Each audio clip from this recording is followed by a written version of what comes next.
you're a person out there and you're looking into the stars, continue to look into the stars. If you're a person out there and you're looking into being a lawyer, continue to looking into being a lawyer. If you're a person that you wants to work for the UN or NASA, or perhaps you wants to be a NYPD cop, you wants to be a police officer, there's nothing wrong with your dream. Whatever it is that you want to do, you have a passion for something, why not go ahead and do it? And it took me 30 years on this planet to actually realize that my passion is actually medicine, and that medicine circumvent within my plasma. Medicine is my go-to. Medicine is the way to actually alleviate anything and all pathogen built up that you may have inside of your body. And the way of my medicine is you understanding the physiology of what a disease or a discomfort is.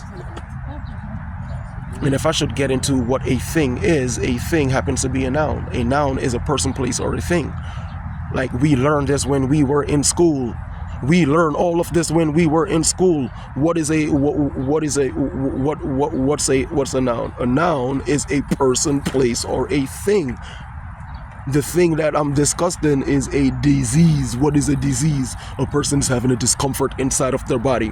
What is a body? Your body is the avatar that your soul inhabits, right? Your body is also the temple, but it's the temple of the Holy Spirit. Your spirit is inside of your body, right? And how I came to all of this understanding is like, I go to the doctor, right? And when I go to the doctor come back and the doctor's like, "Oh, Mr. ATP, guess what? I'm sorry to say this, but you have high blood pressure." Of course I'm going to have high blood pressure. I'm stressing a lot. I'm out here doing let's say 6 to 7 hours studying a day, not to mention doing my own life working. I'm not trying to send this download and keep it to myself. I'm trying to bring this download out there into the cosmos, because this frequency is rising. And this, I digress. This is deep.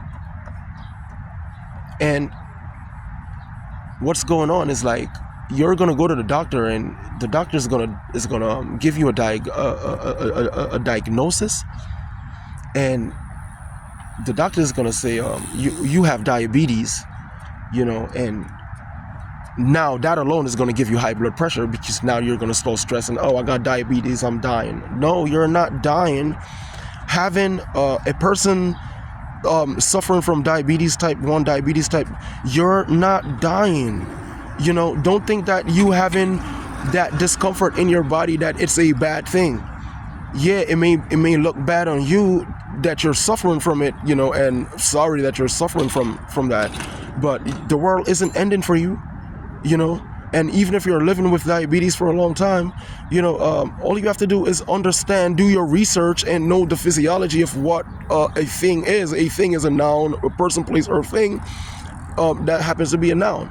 So diabetes happens to be your blood sugar level is actually a little bit too sweet. So you would, in a sense, stop eating sugar, period, for at least 30 days and try to get back to that balance. There's many ways of actually lowering your blood sugar without actually using petroleum base fused with monosaccharide.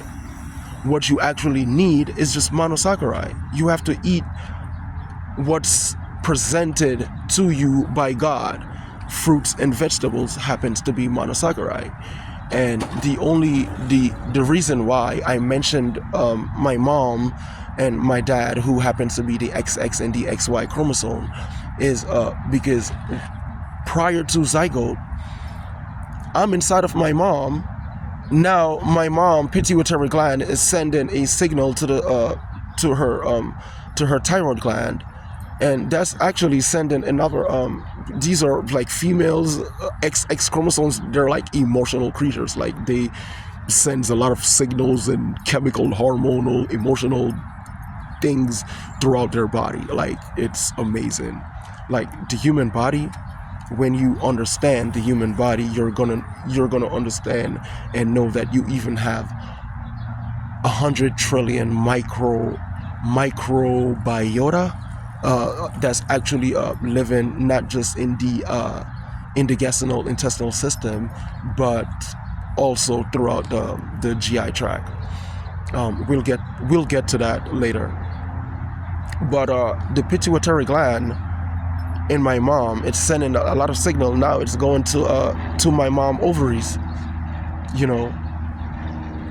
And now my mother's ovaries is actually stimulated, and now prior to that stimulation of her ovaries, she's now high on this amino acid, in a sense, that's called prolactin. Now, and sorry about that, I just got distracted. So now that my mom's ovaries are stimulated, she created this amino acid, in a sense. I want to say amino acid, you know, because it's like these chemical signals. And now she created prolactin. Now, see, prolactin is actually responsible. The reason why my mom is an XX chromosome is because she has breasts. Now, prolactin is responsible for the development of milk inside of a female species. And here on the planet, the Milky Way is very big. And the Milky Way is very big. And in our universe, we have this, we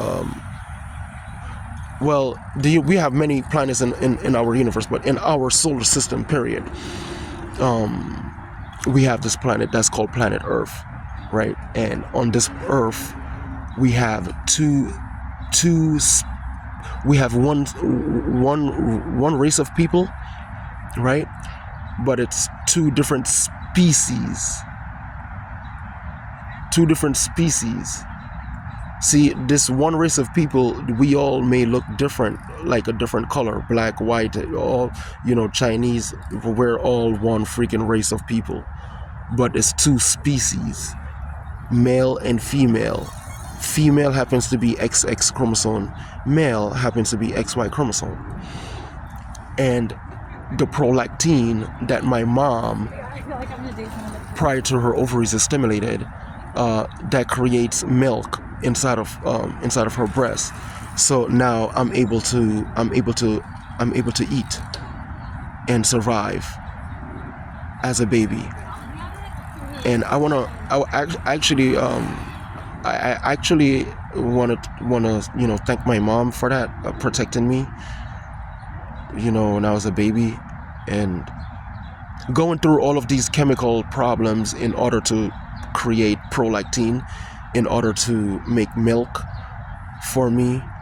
Milk happens to be galactose, and galactose happens to fall in the same category as monosaccharide, which monosaccharide is also what John D. Rockefeller started using, but he also used something else in that, and that's what created the pharmaceutical company. So this is also why I'm saying, like, I'm not against the CDC, and I'm not against the pharmaceutical company. You guys actually helped me once with this ingredient. So this ingredient is called actually lycopene, and what gives lycopene is any red fruits or any red vegetables. And see, now we're actually coming back to monosaccharide, because red fruits happens to be monosaccharide fructose, right? That's a simple form of sugar, and red vegetables happens to be monosaccharide glucose. That's also a simple form of sugar. And my mother's milk, which is prior to prolactin, you know, now that's galactose, you know. But did you know that if my mom, who happens to be XX chromosome, that's her name, if she wasn't high on progestin or progesterone, she would not talk to my dad at all. you know. So there was a chance that I wouldn't be here to explain all of these things to you guys. And if a person is actually suffering, guys, I literally have a helicopter flying over my head right now. Yeah, like it's literally a chopper. Yeah, I don't know if you can. Oh, there you go. Yeah, sorry, I'm really funny, I guess. So if anyone out there is suffering from any discomfort within the body, and we all know that discomfort isn't pleasant. Like, that's really annoying, you know. So what I did is, like, I just like dissect and I decode it. And disease, you know, dis-ease is it has syllables, you know, dis-ease. And I remember, I think I did this in sixth grade. Dis-ease syllables that break all of these things down. And, you know, to diss someone is to talk to someone very disrespectful, and just saying, oh, you know, you have diabetes, so, you know, you're gonna die soon. No, don't worry about that. ATP, Aidenthepayden, is here. This is the University of Cosmic Awareness. It's okay for us to do health talk. This is why I like to talk about health. Dis-ease maybe, oh wow, guess what? I just healed or cure or healed. Sorry, I don't really like to use the word cure, but I just healed diabetes with ease, you know. And dis-ease is just like a discomfort within the body, and we're going to find ways of alleviating that. And what it is as a child, your mom normally produces her own milk within her body. Now, she would eat certain food in order to produce these milk, and the female species only eat correctly and what they are supposed to eat only when they are with child. If she is not with child, she is eating whatever she wants to eat. Now, the reason why she eats what she is supposed to eat, what's actually going to be great for the baby, is because she wants to protect the baby that's within inside of her. She's not actually thinking about her own body. She's not worrying about herself. She's actually worrying about you. And I also wanted to thank XX chromosome for that, who happens to be my mom. So what's actually great to eat is monosaccharide. What I'm saying, the reason why I say that is monosaccharide consists of galactose, glucose, and fructose, and that's the only thing that a Homo sapien, and a Homo sapien happens to be a human being, god or goddesses on the planet. That's the only thing that a Homo sapien needs in order to maintain homeostasis, or a balance in their life. They don't need no byproduct preservatives and no should I say animal products, stuff like that. Because see, there's this thing that's called uric acid, there's this thing that's called folic acid, there's this thing that's called even galactose, in a sense. I'm not saying galactose is bad for you, but when you become of a certain age, you don't need galactose. Or perhaps, let's say if you have a common cold and you're sick with a cold, you're not going to be drinking milk, which happens to be galactose. So this is the reason why I'm saying galactose milk, it doesn't necessarily has to be drinking at all times, you know. Because if you have pneumonia, you know, pneumonia is another form of emphysema. But pneumonia, if you have pneumonia or suffering from pneumonia, you can't drink milk, because what happens is the milk is gonna make you get emphysema by putting a lot of mucus built up inside of the space that's called your pleural space. And your pleural space happens to be every person has two lungs, right? And it could be on the left side or the right side, but your pleural Your pleural is in the center of the lungs. This is why you can use your chest cavity and go like this, in exhale, and you can move that. So that's actually the center. That's your pleural space. And your pleural space, it has these things that's actually called pleural cavities, right? And your pleural cavity is actually it's attachment to the pleural space. So within these pleural cavity, it has its own, in a sense, can I use this word on my channel, like lubrication, its own lubricant. And this lubricant is how, like it could like move. So when you cough, like you would, it's coming from your chest, so you would move that and try to get those mucus or those toxic buildup that's inflared the air sac. Guys, this is health talk. I am an actual medical student, and I thank XX chromosome and XY chromosome for actually creating me, so I'm here to help the whole planet when it comes to any discomfort or dis-ease that a person may be experiencing. It doesn't matter if it's HIV. Let's just break them down, man. So it doesn't matter if it's HIV. I just like to call these things like autoimmune disease, and whenever a person has like any autoimmune disease, even pancreatic cancer, that I'm gonna give ways of actually alleviating, because see, the CDC as well as the pharmaceutical companies and all of these things, they give you ways of how to alleviate, not going to use cure, but alleviates any discomfort that a person may be having inside of their body. For instance, if a person is experiencing any forms of, let's say, cancer, right? Cancer comes in many shapes, forms, sizes, and ways, right? And one of my fastest ways of, let's say, see, I like to kill cancer in its track, right? And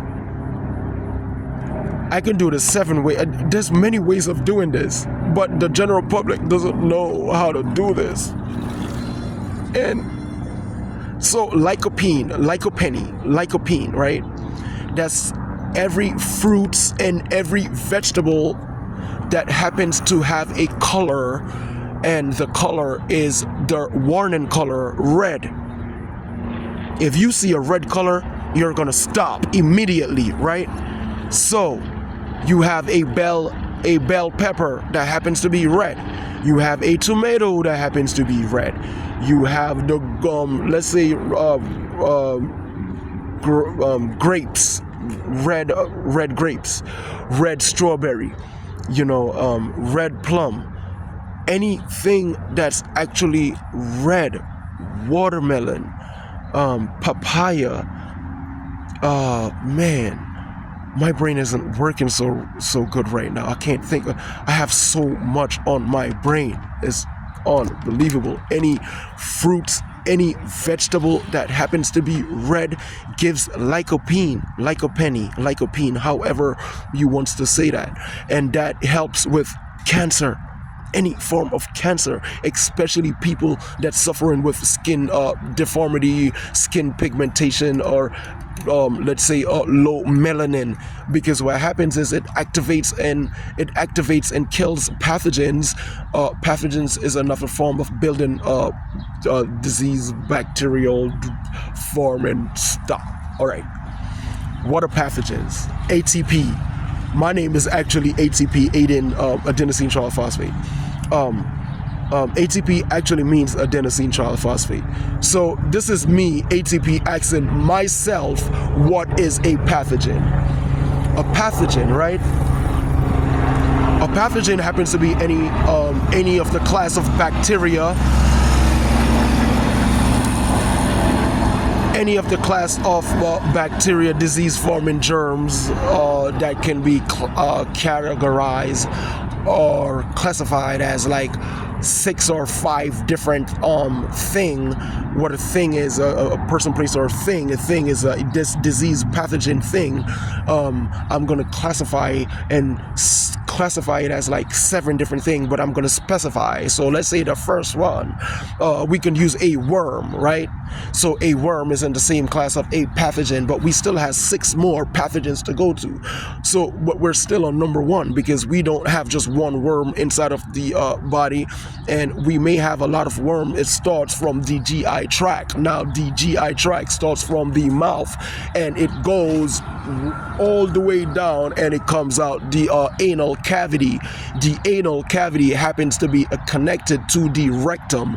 The rectum happens to be what the fecal matter, when the kidneys and the everything bile, everything excrete through actual through the actual liver, the waste products, and it comes and it goes into the rectum, which is a part of the GI tract, and down there happens to be the anal cavity, right? So it all starts by you putting something inside of your mouth, depending on if it's actually detrimental to your health. You would put that thing inside of your mouth, and we have the salivary glands that breaks things down inside of your mouth. See, when you start chewing, right? So this is why we have a God and a creator, because he created Homo sapien, and we have these big knuckles right here. And if we have these big knuckles right here, when you could close your mouth like this, but when you start chewing and chomping down on whatever it is that you're putting inside of your mouth, you start chewing. The salivary glands, the brain sends a signal. When the brain sends a signal, the salivary glands activates saliva, right? When that activates saliva, that spit, it activates saliva. So now the saliva is going to help to secrete whatever you put inside of the mouth, which is actually starts the GI tract, because you have to put it inside it. So it starts right here, and you put that inside of your mouth. You start chewing. Now comes secretion. The food now leaves the mouth, and now it's sliding down the esophagus. The esophagus has its own, in a sense, microbes that's helping to secrete these food properties that you've intake. And these microbes is your own actual microbiota. And what a microbiota is, this is me, ATP, asking myself what a microbiota is.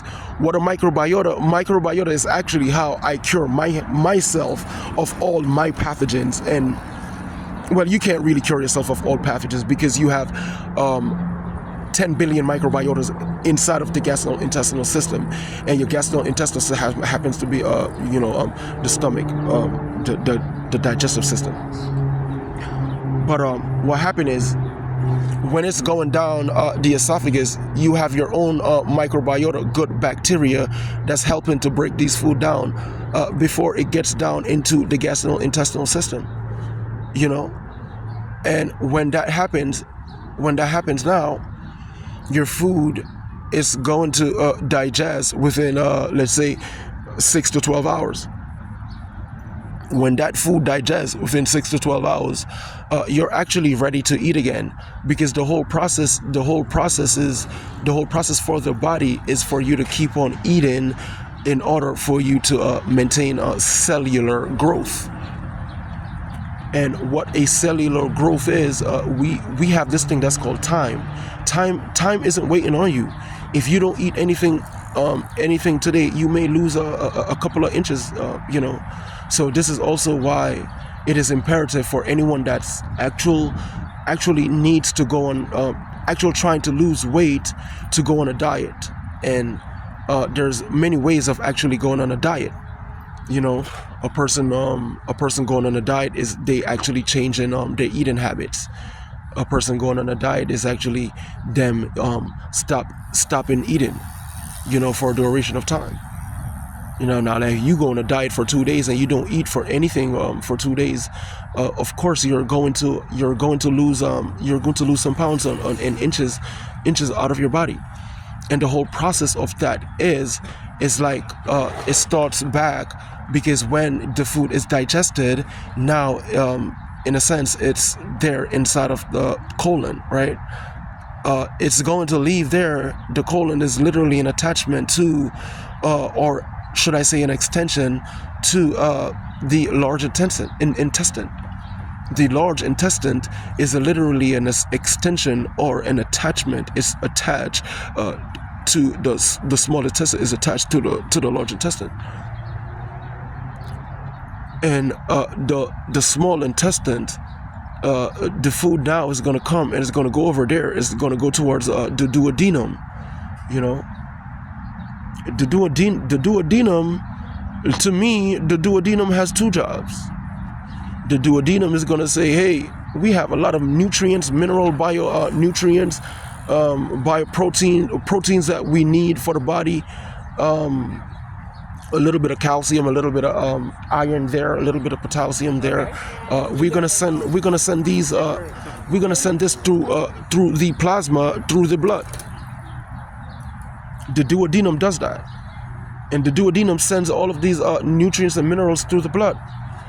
Whatever the duodenum doesn't need, it sends that through the excretory system towards the anal cavity.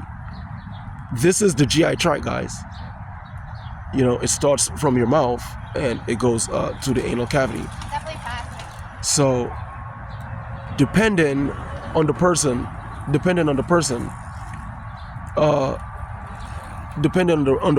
what they eat.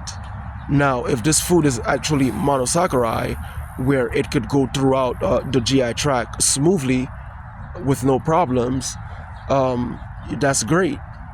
You know, especially if it's monosaccharide fructose, because monosaccharide fructose, which happens to be each and every fruits in the world.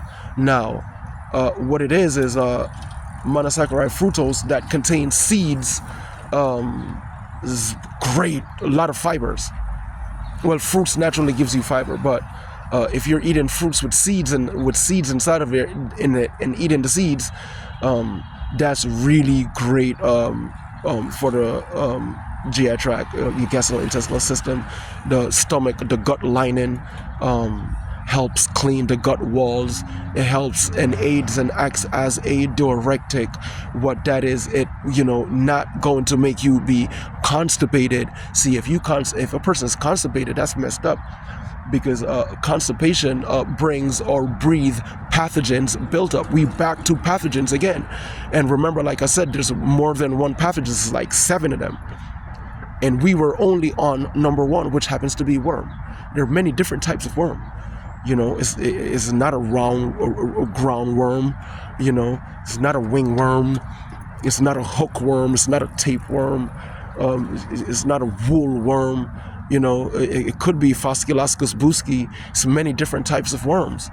And when you're doing your research as a medical student, you're going to know that each and every worm does something different to the human body. For instance, the Fasciolaskis buski worm, that's herpes. Or should I say the herpes zoster. And that's actually the largest, one of the largest worm that's in most vertebrate. I think human happens to be vertebrate because we're nothing but slimes. We came from zygote in a sense, so we're actual slime. We need to survive, but the way of how us surviving is through plants, you know. And that's crazy, because plants happens to be a living organism, and plants is going to bring us back to microbiota. We eat these plants, and these plants pleomorphs and bond with our DNA. Our DNA inside, especially inside of the gastrointestinal system. Guys, I have a helicopter flying over my head. plants plants has their own microbiota, and most plants, when we eat it, it bonds with our own microbiota. And that's funny, because what that is our own good bacteria. See, we have so much good bacteria inside of our system, and if the bad bacteria that we also have fights off the good bacteria and kills most of our good bacteria, that's when we have more pathogen buildup. And our own microbiota is responsible for fighting off pathogens. And how that starts is it's inside of the gastrointestinal system, and if it's inside of the gastrointestinal system, how it got there from the GI tract. So you would actually have to eat something in order to create those pathogens inside of your gut. When I realized that, I say, okay, so we can't eat no more byproducts, no preservatives, no KFC, no McDonald's, no stuff like that. I'm not bashing anyone that eats these things, but I'm saying that for my physiology and my anatomy, for me not to inherit and create pathogens and cancer cells and stuff like that, I have to change my own diet. We are all one, so why don't everyone just literally change their diet and concentrate on monosaccharide, which happens to be fructose, glucose, and galactose. Not more galactose, less galactose, because that's milk. If you guys want your milk, y'all could just get your oat milk, get your almond milk, get your milks from your nuts, because your nuts your nuts, when you eat nuts, that's actually great. That's actually great for the for the stomach lining too, because it helps to clean the stomach lining as well as the anal cavity inside of the rectum. Now, if you have a lot of rectum fecal matter built up inside of the rectum, that's not actually being excreted through the excretory system, then what happened is you can develop some form of apoptosis inside of the butt, which apoptosis happens to be a cancer. So that's actual where anal cancer or cancer in the rectum comes to be, because they develop putrefaction inside of the gastrointestinal system. And how that happens is you eat a lot of solid food, and the solid food is not passing out. You're not passing the solid food out, so it stores and it stays inside of the rectum, because before the fecal matter comes out the anus, it stays inside of the rectum first. And the more fecal matter you have inside of the rectum built up, it could actually sticks to the walls of the rectum. So yeah, man, it's imperative for everyone to actually do their research when it comes to understanding the physiology of what a disease is, or in a sense knowing the physiology of the body, and yeah, man, you could actually come to this channel and learn something new each and every day about the body, whether it's the central nervous system, whether it's the lymphatic system, whether it's the excretory system, the urinary system, the endocrine system, integumentary system, the lymphatic system, cardiovascular system, respiratory system, circulatory system, the immune system. We have so many systems inside of the body, but these systems is actually an attachment to something, and ATP, adenosine triphosphate, is the bridge between all of that. So yeah, on that note, ladies and gentlemen, I am not a doctor, and please, I advise you, subscribe to the University of Cosmic Awareness. That's ATP, Aidenthepayden, adenosine triphosphate.